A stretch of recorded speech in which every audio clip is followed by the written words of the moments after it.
Hello guys, সবাই কেমন আছেন? তো ভুট্টা বাগান থেকে এই যে ভুট্টা গাছগুলা নিয়ে আসলাম। এরপরে বটি দিয়ে কেটে আমি এখন খড়ের সাথে এই ভুট্টা গাছের যে পাতা এটা মিক্সার করে দিচ্ছি। তো এটা কিন্তু ঘাসের কাজ করে, আর সবুজ পাতা তার মানে এখানে কিন্তু অনেক ভিটামিন, তো গরুর অনেক উপকারে আসে।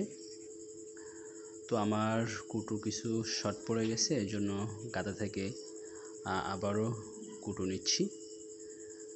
তো আসলে এই বছর কিন্তু কুটুর দাম অনেক বেশি, এই জন্য আমরা নষ্ট না করি কুটু। আমার গাদার পাশে কিন্তু অনেক কুটু ফেলানো, তো আমি সেগুলোকে আবার পরে পরিষ্কার করে গরুকে দিয়ে দেই খেতে। আর আমি আমার গরুর দিনে 2 বার খেতে দেই। তো বেশি দিলে গরুরা খাবার নষ্ট করে, এই জন্য আমি পরিমাণ মতো খাবার দিই।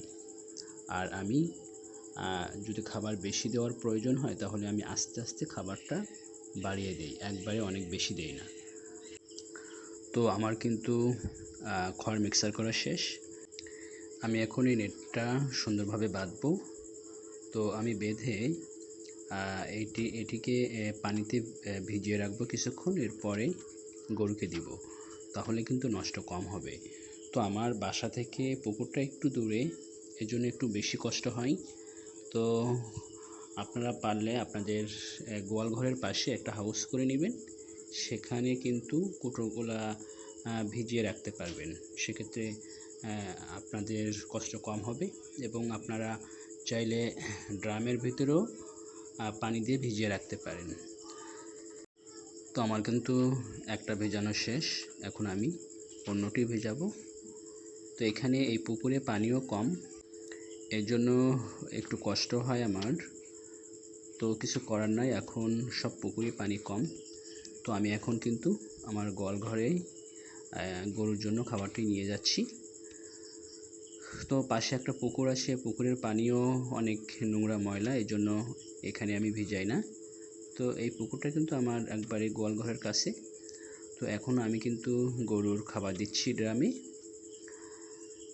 তো আমি একটু চেপে চেপে দিচ্ছি যেন গরুর খাবারটি নষ্ট না করে, কারণ তারা কিন্তু মুখ দিয়ে খাবার ফেলাই দেয়।